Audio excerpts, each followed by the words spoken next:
Agar Alloh biz bilan birga bo'lsa, bizga hech kimning kuchi yetmaydi.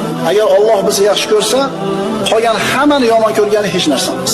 Allohni topgan banda hech narsani yo'qotmabdi, ammo Allohni topmagan banda hech narsaga ega bo'ladi. Agar banda Alloh tomonga qarab bir qadam bossa, Alloh u tarafga qarab bir necha qadam bosadi.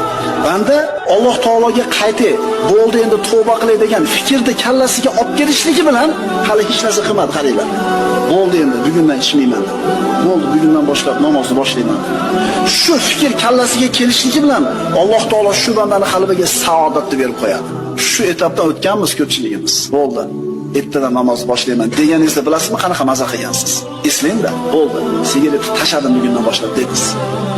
O'sha momentni eslangda. Bo'ldi. Ertadan bomdodga chiqib namozni boshlayman deyishiga bilasizmi qanaqa xotirjam bo'ladi qalb. Demak, Alloh tomonidan ijobat, Alloh taolo tomonidan javob nima bo'lar ekan? Juda ham tez